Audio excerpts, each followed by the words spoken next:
Welcome to Chapter 5. In this particular chapter, we are going to talk about merchandising business. Um, they are selling something, some sort of goods. And I am just in a sample company that QuickBooks provides. To give you an example, you will need to go out to the website that's on the back of your textbook and download the files for the next couple of chapters. So this chapter reviews cash and credit sales, sales receipts, invoices, credit memos, adding customer accounts, cash payments, bank deposits. All of that you will continue to practice throughout the rest of this class. Now here is on your screen the home page, and if you'll notice we have some additions to this home page. We have inventory, we have purchase orders, we have sales tax, we have inventory activities, we have sales orders, we have estimates. I don't think we use estimates in this chapter, but we may. Finance charges, invoices, payroll. So your homepage may look slightly different than mine depending on what options are selected in the company files you open. So QuickBooks can be customized. So don't get too hung up on whether you have an icon and I don't. The icons that you need will be available to you. So one of the first things I want to show you is a report for a merchandise company. And I just pulled up a standard profit and loss. And what I want to point out is right here, right there, right here where my pointer is, we now have a cost of goods sold section. These journal entries are automatically made into this cost of goods sold section when you create invoices and sales receipts. So I want to show you, I'm now going to pull up the journal. Remember, the journal is where all the journal entries are made. And I want to see if I can find an invoice. Here we go.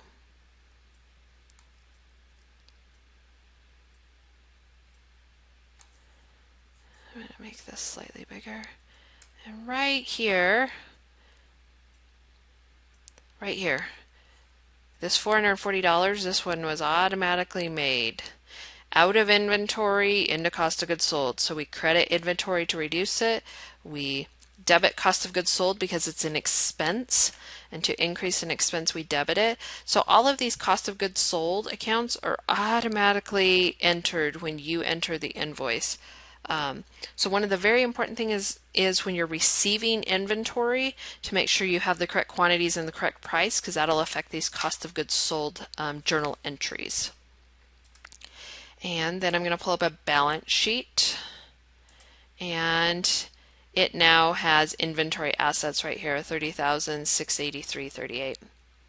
And this is inventory asset at average cost. So again, adding some additional items in this chapter. One of the other items is sales orders. So sales order are customers that have agreed to buy things but have not yet purchased them, or you haven't shipped them yet. So for instance, you would enter a sales order if you had a customer phone in and say, I would like to order 10 widgets, and you haven't filled that yet. You'd fill out a sales order right here. Looks a lot like an invoice. And then once you have actually shipped that, you can create an invoice or a purchase order right from here. Purchase orders are used when we order inventory. When we order inventory, purchase orders is like the list of items that we want to order. So the other thing I want to say is not all businesses use sales orders. A lot of them just use invoices or sales receipts, but you are going to learn how to use sales order. A couple other things. They talk about adding a new account to the chart of accounts. So up until this point, the chart of accounts has been set up for you. And in this chapter, you will learn how to add to a chart of accounts. So we're going to go over a brief example of that. Chart of accounts. Go down here to account and to new. And then you get to tell it whether it's an income or expense, or if it's an asset, it's a bank account, a loan, a credit card, or other.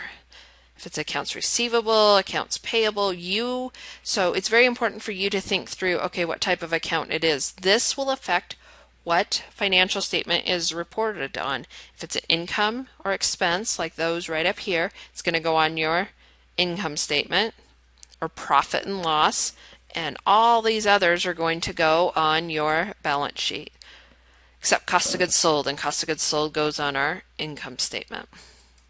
So you're going to walk through that process.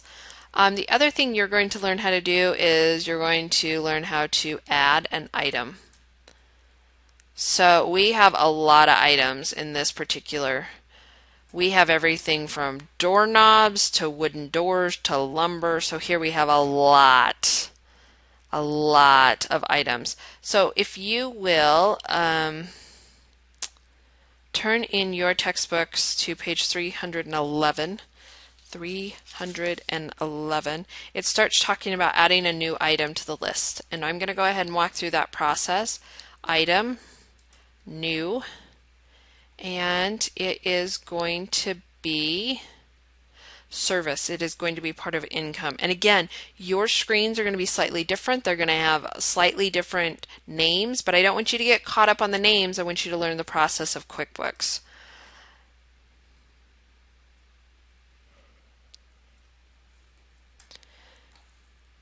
And when you get to this screen, you're going to select a discount. We're talking about sales discount. This would be such as you always give a 10% discount to nonprofit. If you do any work at all for a nonprofit agency, you give them a 10% discount. The thing that I wanted to show right here is in your textbook, it'll say it needs to be 10%. You need to put the 10 and the percent right there. If you do not put this percent sign right here in this box, it will have you off in left field. I can't stress enough, 10%. Otherwise, it's $10. And so you definitely need to make sure that you have that. As for setting up other items, just be sure that you are doing step by step what the textbook, and make sure that you're understanding that process. The other thing that they are going to have you do in this chapter is add an inventory item.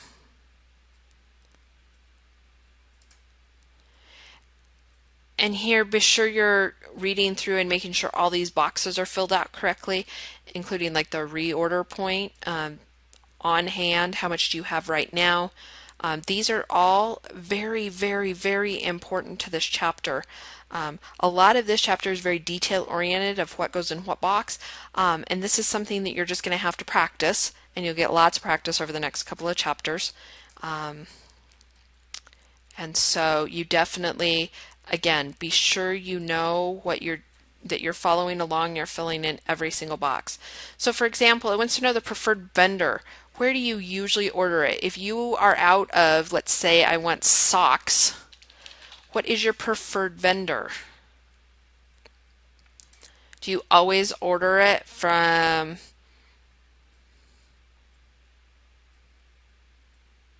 okay, bad example. Let's not do socks. Let's do bolts. So do you always order bolts from East Bay Tool and Supply? Now, you don't always have to, but this is your preferred vendor, and when you go to make your purchase orders are you want to put in an order, it'll automatically fill this in and you can change it. It wants to know when you sell it, where does it go to? This is how you map what happens on your invoices to where it goes on your financial statements. That's all this process is doing, is mapping where each item goes to on which financial statement. It is so exponentially important. I can't stress that enough. So let's talk about purchase orders. Here, if you know that you need to order brass hinges, the standard in your quantity, it says we have 10.25 on hand. Some of them are going to some assembly. They're being put together somewhere. Again, some of these screens may be different than what you have. Just follow along with what you have in your book. Quantity. Let's say we want to order 50 of them, and we know they're $72 each, so it's going to be $3,600. Okay? This is where we say, hey, we want to order this. And then after we receive it, there's a different process. So we would create item receipt, meaning that we've actually received the inventory. This is where we order it. Then we have to go into a different screen. Receive inventory. We can either receive inventory with or without a bill. Right here, there's a drop-down box. Because sometimes you'll receive the inventory and you won't get a bill, and sometimes you will get a bill. And then sometimes you will get the bill later. So remember to follow the arrows on the screen. They're there to help you.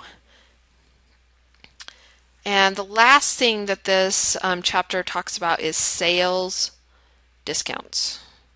Or, for instance, if a customer paid early, we would give them a discount. So in order to do that, we go into receive payments. And I'm going to say that I received money from Robert Allred because he owes us $14,000. But let's say we have told him that we will give him a 10% discount if he pays early. So right up here, discounts and credits. Right up here, discounts and credits. Amount of the discount. Well, let's say I want to give him 14,510 times 0.10, $1,451. And right here, discount account is less discounts given, because I'm saying that I am giving him a discount for paying early. And so we need to code this $1,451 discount to an account. So it's going to go to discounts given. And now it shows that he does not owe us $14,000 anymore. If you'll come down here in the bottom right hand side of your screen, right hand side, it'll show amount and it'll show discount applied. So if you add together this payment plus this discount, it's going to equal this 14,510. So I'm going to hit save and close, and it beeped, so I know it recorded. And I'm going to go up here to reports, and I'm going to pull a profit and loss because I want to show you something.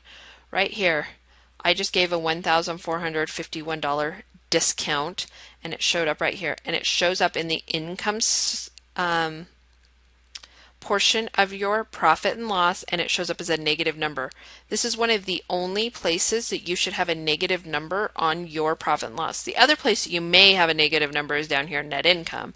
But I'm talking about all the rest of these accounts. If you have a negative number on one of these, you have done something wrong. So that is discounts. And that is pretty much it for Chapter 6.